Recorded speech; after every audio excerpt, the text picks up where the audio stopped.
Theatre సిబ్బంది లేదు hero దగ్గరికి వెళ్ళడానికి వీళ్ళేదని చాలాసేపు పోలీసులను కూడా హీరో దగ్గరికి పోనీయలేదు అధ్యక్ష, వాళ్ళ ప్రైవేట్ వీళ్ళు. చివరికి ఏసీపీ కోపం వచ్చేసి మిమ్మల్ని అందరిని తీసి లోపల వేయాల్సి వస్తుందని చెప్పిపోయి హీరోకు ఏసీపీ క్లియర్గా ఇద్దరు చనిపోయినరు.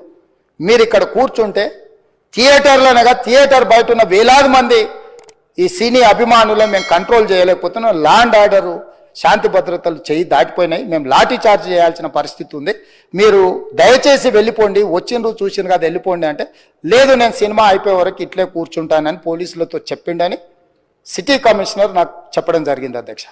అదేవిధంగా ఇంకా కంట్రోల్ కాకపోవడంతో అప్పుడు డీసీపీ పై అధికార రంగంలో దిగి వాళ్ళ అందరినీ లోపట వాళ్ళ ఎంబడున్న అడ్డుకుంటున్న వాళ్ళను పోలీసులతో జరిపించి చక్కగా డీసీపీ పోయి హీరో గారికి బయట చనిపోయినరు, పరిస్థితి చాలా గందరగోళంగా ఉన్నది, మీరు ఇక్కడ నుంచి కదలాల్సిందే, లేకపోతే మిమ్మల్ని పోలీస్ స్టేషన్కు తీసుకెళ్లాల్సిన పరిస్థితి వస్తుంది, మీరు ఇక్కడ నుంచి కదలాల్సిందే అని బలవంతంగా అతన్ని సినిమా మధ్యలో 12 గంటల సమయంలో, రాత్రి 12 గంటల సమయం అట్టిగా ఆ సమయంలో అతను తీసుకొచ్చి బండెక్కిస్తే మళ్ళీ అతను రూఫ్ టాప్ ఓపెన్ చేసి మళ్ళీ చేతులు ఊపుకుంటూ రోడ్ షో చేసుకుంటూ, అంటే తల్లి చనిపోయి పిల్లగాడు చావు బతుకుల మధ్యలో ఉన్నాడు, మీరు వెళ్ళండి అని వెనక్కి పంపిస్తే కూడా మళ్ళీ కారులో రూఫ్ టాప్ ఓపెన్ చేసి చేతులు ఊపుకుంటా అభిమానులను సంతోష పెట్టుకుంటా రోడ్ షో చేసుకుంటా అతను వెళ్ళిపోయింది అధ్యక్ష.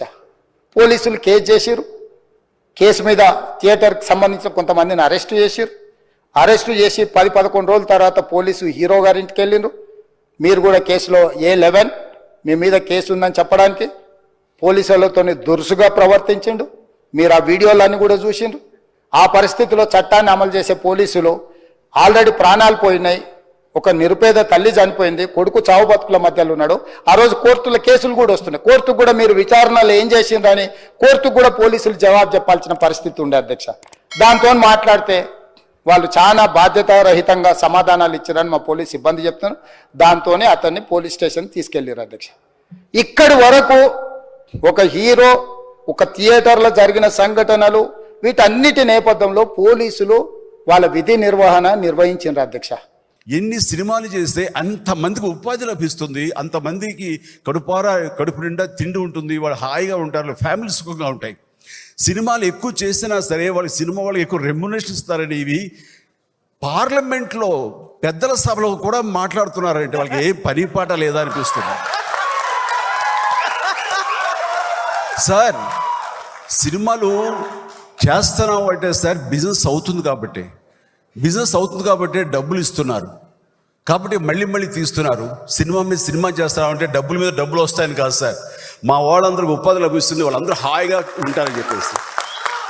ఇదేదో పెద్ద సమస్యలాగా, ఇంతకంటే దేశాల్లో ఇంతకంటే పెద్ద సమస్య ఇంకేది లేదు, ఇది మాత్రం పెద్ద సమస్య అన్నట్లుగా మీరు పార్లమెంట్లో కూడా ఇది మాట్లాడుతున్నారంటే చాలా దురదృష్టం ఇది. ప్లీజ్ సినిమాని దూరంగా ఉంచండి, సినిమా మా కష్టాలు మేమేమో పడతాము, మీరు కనుక ఆదరిస్తే సంతోషం. సినిమా ఎన్హాన్స్ కోసం మీ ప్రయత్నాలు చేస్తే ఇంత ఖర్చు పెట్టి ఇన్ని కోట్లు పెట్టి చేస్తున్నాం కాబట్టి దీన్ని ఈ స్థాయి అంతర్జాతీయ స్థాయిలో ఈ రోజున తెలుగు పరిశ్రమ ఉంది కాబట్టి దానికి కారణం మేము ఖర్చు పెడుతున్నాం కాబట్టి ఇలాంటి ఖర్చుకి ఎంత కొంత రెవెన్యూ రావాలి కూడా కోరుకోవడం సమంజసం కాబట్టి కోరుకుంటున్నాం. వీలైతే ప్రభుత్వాలు సహకరించండి, అంతేగాని అణగదొక్కడానికో దీని ఏదో తప్పని దేశవ్యాప్తంగా ఎత్తి చూపించడానికో పెద్దల సభ వరకు రాజ్యసభ వరకు కూడా మీరు దయచేసి చేయొద్దని సవినయంగా విరమించుకుంటాం. సో ఏమంటే రాజకీయ నాయకులు లేదంటే వాళ్ళ దాంతో పోల్చుకుంటే సినిమా ఎంత చిన్నది, నేను అది చూశాను ఇది చూశాను సార్. కాబట్టి